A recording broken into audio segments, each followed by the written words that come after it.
Okay, welcome to our new lecture. Today আমরা দেখবো যে কিভাবে জার্নাল করতে হয় এবং কিভাবে লেজারে পোস্ট করতে হয়। তো জার্নাল করার ক্ষেত্রে আমরা একটা জিনিস খুব ভালোভাবে জানি যে জার্নালে সবকিছু রেকর্ড করা হয় in the chronology of the date, right?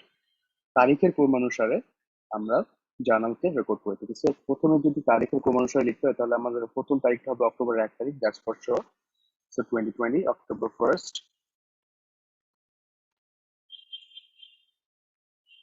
Caps লকটা মনে হয় অক্টোবর 1st। ওকে, সো এটার ক্ষেত্রে যেটা হবে কি বলা আছে, Sear Bird invests $10,000 cash in an advertising company called Pioneer Advertising. So, এই বার্ড নামের একজন সে কি করলো, $10,000 ইনভেস্ট করলো একটা অ্যাডভার্টাইজিং কোম্পানিতে। কোম্পানিটার নাম হচ্ছিল pioneer advertising. So pioneer advertising general journal আমরা অলরেডি লিখছি। এখন যেহেতু ক্যাশ টাকা ইনভেস্ট করছে, সো বিজনেসের ক্ষেত্রে কি হচ্ছে, cash is increasing in the business.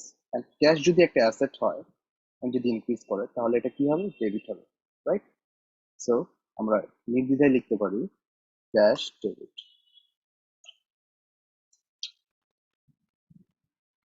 And আমরা যদি ক্রেডিটের কথা বলতে চাই তাহলে যেহেতু ওনার ইনভেস্ট করতেছে, this is owners capital, right? Owners capital. Owners capital যদি ইনক্রিজ করে তাহলে ডেবিট ক্রেডিট রুল আমাদের কি বলে, ওনার্স ক্যাপিটাল যদি ইনক্রিজ করে তাহলে সেটা হয় ক্রেডিট। তো আমরা আবার নির্দ্বিধায় লিখতে পারি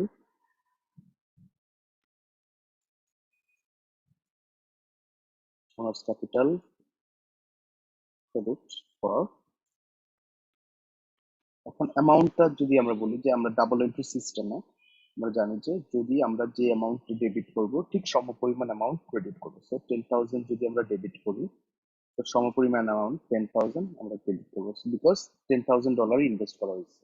অ্যান্ড লাস্ট আমরা ছোট্ট করে নিজেদের মতন একটা এক্সপ্লেনেশন লিখে শুধুমাত্র এক্সপ্লেন করার জন্য যে কেন আমরা এটা রেকর্ড করলাম।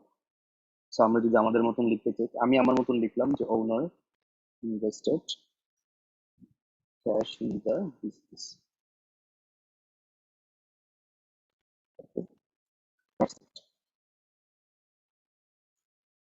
অক্টোবর পরের ট্রানজাকশনটা transaction number 2 which is also in October 1st. So October 1st আমরা ডেটটা আবার দিয়ে নিলাম। So Pioneer purchases office equipment costing $5,000 by signing a note payable. So কোন একটা অফিস ইকুইপমেন্ট কেনা হয়েছে এবং সেটার বদলে ক্যাশে পে না করে একটা নোটস পেবল দিয়ে পে করা হয়েছে।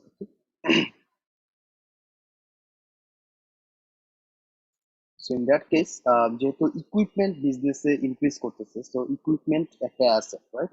So equipment will be debit.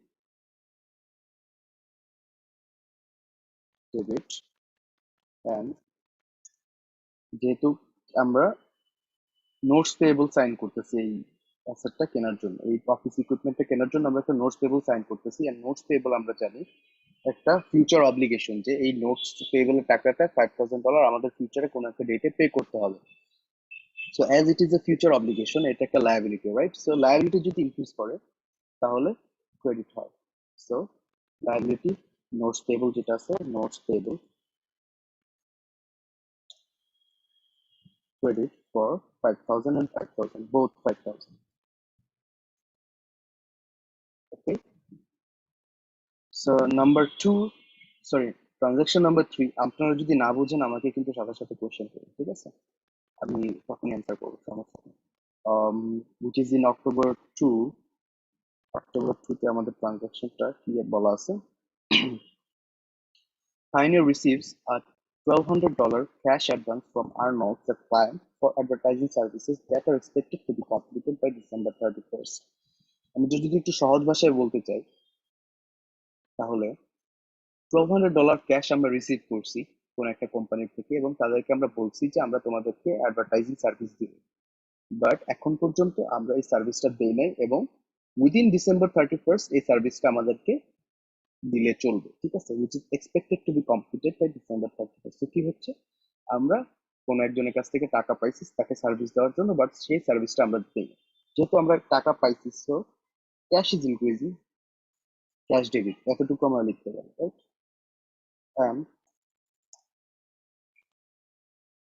একটা জিনিস খেয়াল করেন, যেহেতু আমরা এখন পর্যন্ত সার্ভিসটা দেই নাই, আমরা কি এটাকে সার্ভিস রেভিনিউ বলতে পারবো?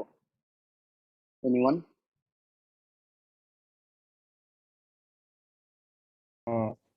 না, সার্ভিস না দেওয়া হলে না স্যার। হ্যাঁ, সার্ভিস রেভিনিউ বলতে পারবো না আমরা। Thank you. সো এটাকে আমরা কি বলবো? এটাকে বলা হয় হচ্ছিল যে আনআর্ন সার্ভিস রেভিনিউ। এটা আমি এক্সপ্লেন করতেছি। আনআর্ন কেন বলা হয়? বিকজ আমরা এই সার্ভিস রেভিনিউটা এখনো সার্ভিস দিয়ে আর্ন করি না, ঠিক আছে? যখন আমরা সার্ভিস দিব তখন সেটাকে সার্ভিস রেভিনিউ বলবো, বাট সার্ভিস না দেওয়া সত্ত্বেও যদি আমরা সেটার জন্য টাকা রিসিভ করে থাকি এবং ফিউচারে আমরা দিব, এটা অব্লিগেশন। সো এই আনআর্ন সার্ভিস রেভিনিউ একটা obligation which is a liability. So liability যেহেতু ইনক্রিজ করতেছে সেহেতু আমরা এটাকে ক্রেডিট বলতে পারি। So $1200 debit and credit for both side. $1200 and এটা এক্সপ্লেনেশন লিখিনি, সরি। এক্সপ্লেনেশন আপনার প্রথমটা, আচ্ছা এটাকে শেষ করি। এটা এক্সপ্লেনেশন আমরা লিখবো যে cash received but service performed late. Okay, এরপর একটা দেখেন ইকুইপমেন্ট এন্ড নোটস পেয়েবল, এটার জন্য কি ছিল?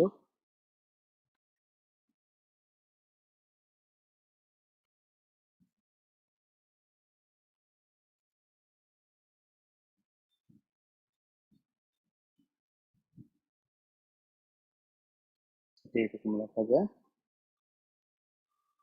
সো এভাবে আমরা এই দুটা শেষ করবো। সো এই পর্যন্ত আনটিল দ্যাট পয়েন্ট কারো কোনো confusion? Anyone? Move forward. Transaction number 4, দেখেন, on October 3rd Pioneer pays office rent for October in cash $900। $900 office rent pay করা হয়েছে, ক্যাশে পে করা হয়েছে অক্টোবর মাসে, ঠিক আছে? তো এটা অক্টোবরের 3 তারিখ আমরা রেন্ট পে করছি। তো যেহেতু রেন্ট একটা এক্সপেন্স, রাইট? এক্সপেন্স ইনক্রিজ করছে। আমরা যদি ভাড়া দেই সেটা একটা এক্সপেন্স, এক্সপেন্স যদি ইনক্রিজ করে, ইফ এক্সপেন্স ইনক্রিজেস প্লাস হলে কি হয়? ডেবিট হয়। তো রেন্ট এক্সপেন্সকে আমরা ডেবিট করতে পারি। Rent debit, okay. অ্যান্ড যেহেতু ক্যাশে দেওয়া হয়েছে, cash is decreasing and asset is decreasing, and asset decrease করলে ক্রেডিট হয়, অ্যাসেট যদি ডিক্রিজ করে then it becomes credit. So আমরা ক্যাশকে ক্রেডিট করতে পারি, cash credit. So in both cases it's $900। Okay, so আমরা লিখতে পারি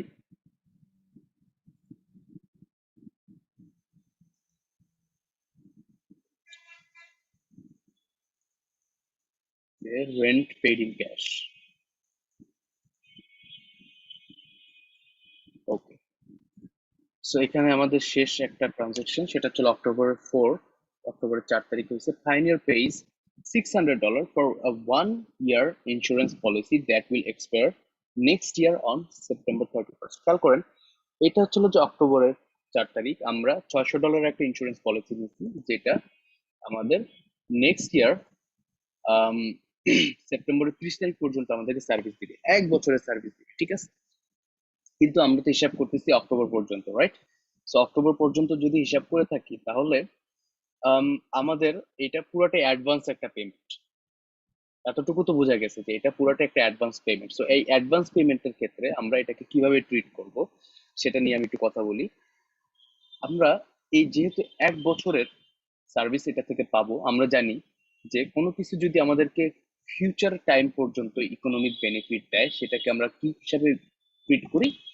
সেটাকে আমরা অ্যাসেট হিসেবে ট্রিট করি। অ্যাসেটের যেই ডেফিনিশন আছে সেখানে কিন্তু আমরা এটাই পড়ছি যে asset is something that will provide us with future economic benefits. Okay, so এই prepaid insurance is an asset that will also provide us with future economic benefits. So so একটা অ্যাসেট ইনক্রিজ করতেছে আমাদের বিজনেস। Prepaid insurance debit which is for $600 and এই অ্যাসেটটা পাইতেছি আমরা আরো একটা অ্যাসেটের বদলে, which is আমরা ক্যাশে পে করতেছি, cash credit for $600। Okay, so this is all. তো আমরা এখন এটার যে এক্সপ্লেনেশন আছে সেটা লিখবো, যেমন অ্যাডভান্স পেমেন্ট অফ ইন্স্যুরেন্স। ওকে, এখন আপনাদের কোয়েশ্চেন হতে পারে ইন্স্যুরেন্স তো একটা এক্সপেন্স, এটাকে কেন আমরা প্রিপেড ইন্স্যুরেন্স হিসেবে লিখব? সো একটা জিনিস খেয়াল করেন, যেহেতু 1 বছরের টাকা আমি একবারে দিয়ে দিতেছি, এটা কিন্তু একটা ট্রানজাকশন এবং টাকাটা কিন্তু আমি এখনই দিয়ে দিতেছি। সো অ্যাকাউন্টিং এর রুল এন্ড রেগুলেশন অনুযায়ী আমাকে আগে সেটা রেকর্ড করতে হবে, ঠিক আছে? এখন কিভাবে আমি এটাকে এক্সপেন্স হিসেবে দেখাবো? এখন ধরেন অক্টোবরের 30 তারিখ, এটা আপনাদের এখন নাই, বাট আমি আন্ডারস্ট্যান্ডিং এর জন্য বলতেছি যে অক্টোবরের 31 তারিখ কি হবে, আমার 1 মাস আমি ইন্স্যুরেন্স ইউজ করলাম না। তো এটা যেহেতু 12 মাসের জন্য নিছি, এটাকে যদি ডিভাইডেড বাই 12 করি, তাহলে আমি 1 মাসেরটা পাবো না। 1 মাসেরটা কত আসে? 50, রাইট? 50 আসে? এনিওয়ান?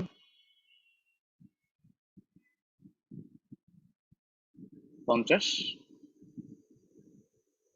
সবাই? আমি কি ক্লাসে আছি নাকি সবাই ক্লাসে না?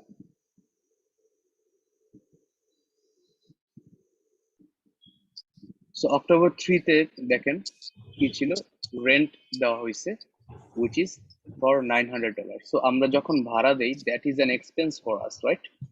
আমাদের একটা খরচ, ভাড়া একটা খরচ। যখন এক্সপেন্স বা খরচ বাড়ে তখন সেটা হয় ডেবিট। সো আমরা বলতেছি যে ঠিক আছে, একটা এক্সপেন্স বাড়ছে which is rent expense, so rent expense is debit for $900, and আমরা যেহেতু ক্যাশে পে করছি, so cash is also another asset which is in decrease, it becomes credit. So cash is credit by $900. এটা ছিল এটা। and prepaid insurance, আমি এটা explain করছি এইভাবে যে আমাদের 1 বছরের জন্য তো যেহেতু দেওয়া হয়েছে, সো এই ইন্স্যুরেন্স যে পলিসিটা আছে সেটা আমাকে 1 বছরের জন্য আমাকে সার্ভিস দিবে। So I am considering it as an asset, that's why prepaid insurance সেটা it's an always asset account. 1 বছরের জন্য দিবে, যেটা বললেন, মানে প্রিপেড না, ইন্স্যুরেন্স। এটা এটা যে অলওয়েজ 1 বছরের জন্য দিবে তা না। আমাদের এই সিনারিওতে, আমাদের এই বিজনেসের সিনারিওতে তারা 1 বছরের জন্য দিছে। এবং এটা মোস্টলি এটা 1 বছর এটা এভাবে প্রিপেমেন্ট করা হয়, ঠিক আছে? মোস্টলি কোনো বিজনেস সিনারিওতে দেখবেন যে মান্থলি মান্থলি আপনাদের এরকম ইন্স্যুরেন্সের পলিসির টাকা জমা দেওয়া হয় না, unless it's a life insurance, ঠিক আছে? যদি আমাদের কোনো প্রপার্টি ইন্স্যুরেন্স হয়, ঠিক আছে, জেনারেল ইন্স্যুরেন্স যেটা, সেক্ষেত্রে টাকাটা একবারে জমা নিয়ে নেওয়া হয় এবং সেটা কত বছরের জন্য কভারেজ থাকবে সেটা বলে দেওয়া হয়, রাইট? সো এই যে টাকাটা জমা নিয়ে নিলাম, এটা এই 1 বছর পর্যন্ত আমাকে জমা দিয়ে দিলাম, সেটা আমাদেরকে 1 বছর পর্যন্ত আমাকে ইকোনমিক একটা বেনিফিট দিবে। কি দিবে? আমাকে একটা সেফটি দিতেছে, রাইট? এই সেফটিটা আমার জন্য একটা অ্যাসেট, এন্ড দ্যাটস ওয়াই আমি এই প্রিপেড ইন্স্যুরেন্সকে একটা অ্যাসেট হিসাবে কাউন্ট করে এটাকে আমি ডেবিট করলাম, এন্ড এটার জন্য আমি ক্যাশ পে করছি। So cash has been decreased, so cash is credit by $600। Sir, okay, কেন অ্যাসেট হলো এটা একটু ক্লিয়ার করতে পারবেন স্যার একবার?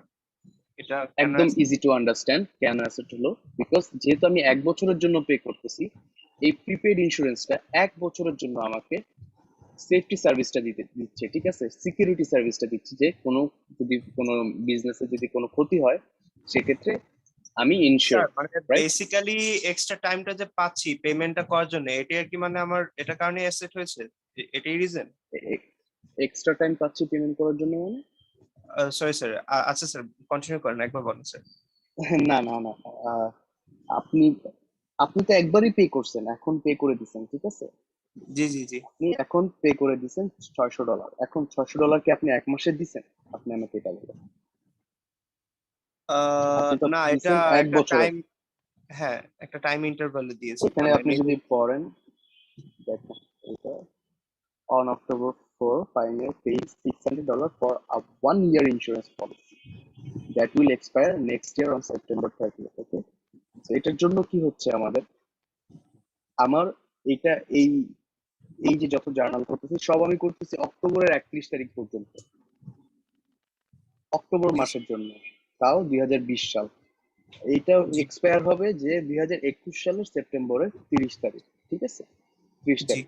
তো সেই ক্ষেত্রে আমাদের কি হবে, 1 মাস বাদে যা আছে পুরাটাই কিন্তু আমার এখন কাজে লাগতেছে না, বিকজ আমি এই 1 মাস ইউজ করতেছি, মানে 1 মাস এক্সপেন্স হচ্ছে। 2 মাস ইউজ করতেছি, মানে 2 মাস এক্সপেন্স হচ্ছে। যত মাস যাবে, বাই দ্য ইউজেস আর by the passage of time, আমার এটা রিয়েলাইজ হচ্ছে, ঠিক আছে? জি স্যার। সো এই জন্য আমি কি করতেছি, আমার পুরো যে পেমেন্টটা সেটাকে প্রিপেড ইন্স্যুরেন্স, এই প্রিপেড ইন্স্যুরেন্স নামে লিখতেছি ফর $600। ওকে, এখন ওকে অক্টোবরের শেষে আপনি একটু খেয়াল করেন, বুঝতে পারবেন, সমস্যা নেই। অক্টোবরের শেষে আমি কি করব, যেহেতু আমি এই ইন্স্যুরেন্সটা এখন 1 মাস ইউজ করলাম, খেয়াল করেন। সো 1 মাস ইউজ করার জন্য insurance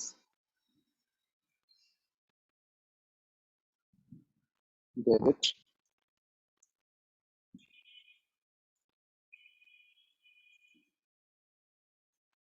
credit, okay, for $50, for $50, ওকে। আবার ধরেন নভেম্বরের 30 তারিখ, সেম একটা এন্ট্রি হবে। বা বারবার যদি আমি নিয়ে যাই, আমি যদি বছরের শেষে একবারও দিই, সেটা সমস্যা নেই। ডিপেন্ড করে আমার হিসাবকাল কবে শেষ হচ্ছে। 50। এখন দেখেন, প্রতি মাস পর পর আপনি এই প্রিপেড ইন্স্যুরেন্স থেকে $50 করে কমাই দিচ্ছেন, ক্রেডিট করতেছেন, রাইট? প্রতি মাস পর পর। So at the end of September 30th, 2021, the value of your prepaid insurance account will be zero, and all the amount will be transferred to prepaid expense account. 50-50 করে করে এভাবে 12 মাসে ট্রান্সফার হতে থাকবে, এখান থেকে কমতে থাকবে। সো এই মান্থলি ইউজটা আমি এনশিওর করলাম এইভাবে, ঠিক আছে? আমি টাকাটা একবারে দিলাম, এবং একবারে দেওয়ার জন্য টাকাটা আমি ওইভাবে রেকর্ড করলাম, এবং আমি মান্থলি মান্থলি প্রত্যেক মাসে এভাবে আমার মান্থলি ইউজটা এনশিওর করলাম, ঠিক আছে? So this is how actually এগুলো অ্যাডজাস্টিং এন্ট্রি, আমি জাস্ট এটা বোঝানোর জন্য বলতে চাইছিলাম, বাট ঠিক আছে। এখন কি মোটামুটি একটু ক্লিয়ার হয়েছে? আমরা দুটো ডিলিট করে দিই, দুটো এখন কনফিউশন ক্রিয়েট করতেছে। Okay sir.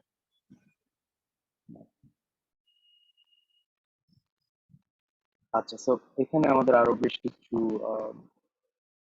বইটা থেকে এখন যদি আমরা দেখি, সো এখানে সবগুলা এইভাবে করা আছে। সো এখানে জার্নাল করার পরে, this is the whole journal, okay. So এখানে যতগুলো ট্রানজেকশন আছে, প্রত্যেকটা জার্নাল এখানে করা আছে, এবং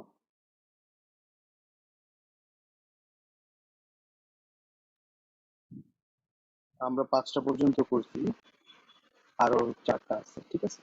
সো এই জার্নাল গুলো এখন আমাদের কাজ হচ্ছিল যে লেজারে কিভাবে পোস্ট করে। কালকে আমরা দেখছি কিভাবে লেজারে পোস্ট করে, মানে লাস্ট ক্লাসে যে কিভাবে পোস্ট করে সেটা আমরা সম্পর্কে ছোট্ট একটা আইডিয়া নিয়েছিলাম। তো আজকে একটু বড়ভাবে আইডিয়া নিব যে কিভাবে লেজারে পোস্ট করা যায়। এখন এখানে যতগুলা অ্যাকাউন্ট আছে, ইউনিক অ্যাকাউন্ট কয়টা আছে দেখেন, এখানে 9টা, 1 2 3 4 5 6 7 8 9, 9টা জার্নাল এন্ট্রি আছে। টোটাল 18টা ডেবিট ক্রেডিট আছে, বাট 18টা ডেবিট ক্রেডিটের মধ্যে ইউনিক ডেবিট ক্রেডিট আছে 10টা। ক্যাশ দেখেন অনেকবার ইউজ করা হয়েছে, ঠিক আছে? তো এই 10টা এখানে, 10টার জন্য এরকম 10টা ঘর করে আমরা একটা জেনারেল লেজার প্রিপেয়ার করতে পারবো, ওকে। সো ফার্স্ট অফ অল আমরা ক্যাশের জন্য প্রিপেয়ার করাটা শিখি, তাহলে আমরা বাকি সবগুলো এইভাবেই পারবো, ঠিক আছে? ক্যাশের জন্য কি করা হয়েছে দেখেন, অক্টোবরের 1 তারিখ, cash was debited by 10,000. Okay, so this is the cash account, and October 2020, October 1st, cash was debited by also 10,000 as well. Okay, এটা গেল প্রথমটা। সেকেন্ড ট্রানজেকশনে কি কোনো ক্যাশ আছে? না।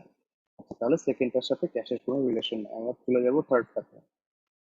থার্ডটাতে দেখবো ক্যাশ 1200 ডেবিট করা হয়েছে। সো অক্টোবরের 2 তারিখে, থার্ডটার ডেট হচ্ছে অক্টোবরের 2 তারিখ, এই 1200 ডেবিট করা হলো। So the new balance becomes 11,200, 10,000, sorry, 10,000 plus 1200, which becomes 11,200. Okay,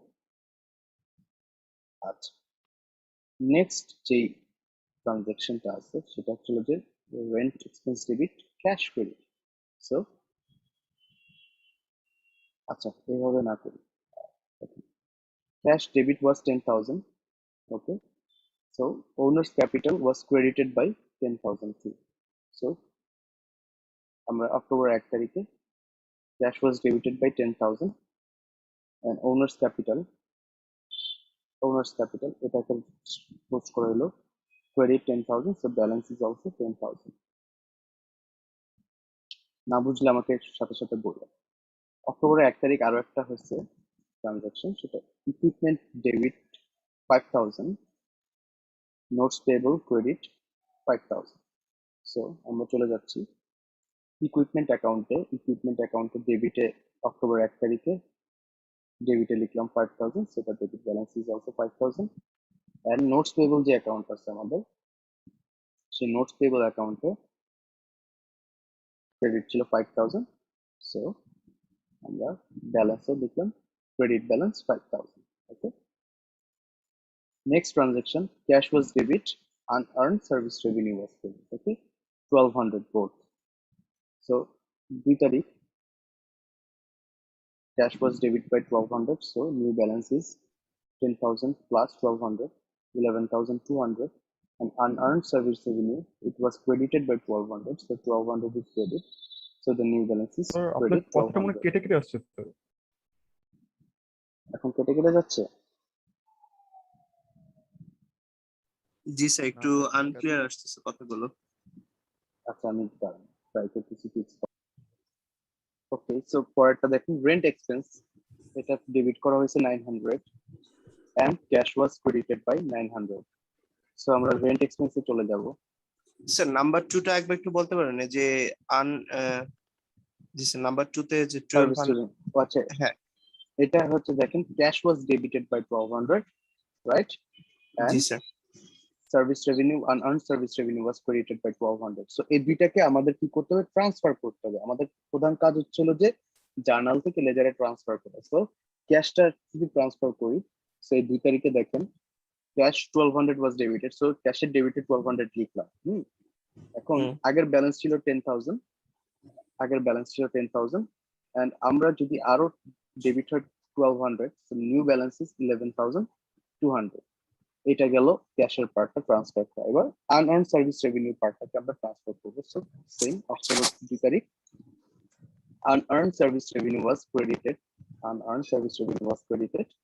So আমরা unearned service revenue এখানে ক্রেডিট লিখলাম 1,200 and the balance is আচ্ছা স্যার, এই যে balance আনআর্নড 1,200. সার্ভিস রেভিনিউটা কেন ক্রেডিটে ছিল, রিজনটা কি ছিল? আনআর্নড সার্ভিস এখানে জি স্যার। হ্যাঁ, এখানে ছিল বিকজ আমরা এইটার যে ট্রানজাকশনটা ছিল সেই ট্রানজাকশনটাতে আমরা ক্যাশ অলরেডি পেয়ে গেছিলাম, বাট সেটার জন্য যে সার্ভিসটা প্রোভাইড করার কথা, আমাদের অ্যাডভার্টাইজিং সার্ভিস, আমাদের একটা অ্যাডভার্টাইজিং কোম্পানি, সো অ্যাডভার্টাইজিং সার্ভিসটা আমরা এখনো প্রোভাইড করি না। ঠিক আছে, সো যেহেতু ক্যাশ ইনক্রিজ করছে, cash has been debited, and যেহেতু আমরা এখন পর্যন্ত এই সার্ভিস রেভিনিউটা প্রোভাইড করি নাই, যদি এরকম কোনো সিনারিও হয় যে সার্ভিস রেভিনিউটা তখনো পারফর্ম করা হয় না বা ক্যাশ পাওয়া যায়, সেটাকে আমরা বলি আনআর্ন সার্ভিস রেভিনিউ। এই জন্য যে এটা এখনো, এই রেভিনিউটা এখনো আর্ন হয় না। ঠিক আছে, so this is an obligation for us, যে এটা, এই রেভিনিউটা আমাদের আর্ন করতে হলে আমাদেরকে সার্ভিসটা পারফর্ম করতে হবে ইন ফিউচার। সো এটা একটা লায়াবিলিটি, এই জন্য এটাকে ক্রেডিট করা হচ্ছে। ও বুঝতে পেরেছি। তো এইভাবে পোস্ট করলাম এই যে unearned service revenue. Next one আমরা দেখি rent expense, 900 and debit, cash 900 credit. Okay, so rent expense আমরা দেখলাম এখানে 900 was debited, so the debit balance is also 900, and cash credit was 900, so the new balance is 11,200 minus 900, which is 10,300. Cash debit balance থেকে শুরু হয়েছিল, যতবার debit হচ্ছে সেটা plus হচ্ছে, যতবার ক্রেডিট হচ্ছে সেটা উল্টা হচ্ছে, নেগেটিভ মাইনাস হচ্ছে, বিকজ আমরা জানি ক্যাশ ইনক্রিজ করলে ডেবিট হয়, মানে অ্যাসেট ইনক্রিজ করলে ডেবিট হয়, এন্ড ডিক্রিজ করলে ক্রেডিট হয়। আরেকটা দেখবো, prepaid insurance debit, cash credit, right? 600 and 600. So prepaid insurance আমাদের কোথায় আছে?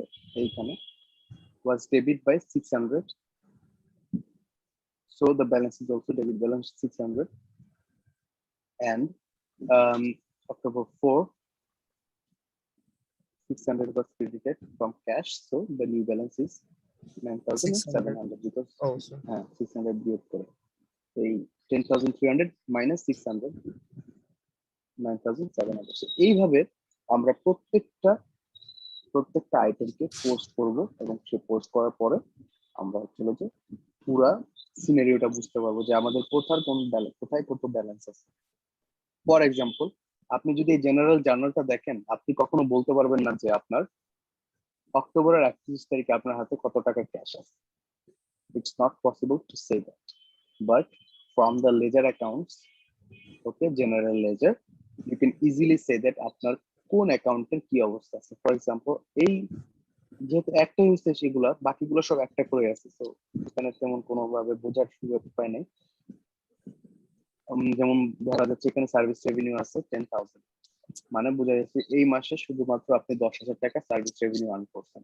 ওকে, বা আমরা যদি বলি এই মাসে আমাদের স্যালারিজ এক্সপেন্স কত, তখন আমরা এই ব্যালেন্স থেকে বলতে পারবো যে ওকে, এই মাসে আমাদের স্যালারিজ এন্ড এক্সপেন্স খাতে খরচ হচ্ছে আমাদের 4,000 টাকা। ঠিক আছে। So from the ledger account and from the balances of the ledger account actually আমরা আমাদের যে ইনফরমেশন সিস্টেম সেটাকে সবচেয়ে বেশি ভালোভাবে ইউজ করতে পারি। ঠিক আছে। তো এই জন্যই জার্নাল থেকে লেজারে ট্রান্সফার করা বা সামারাইজ করা হয়। Anyone any question?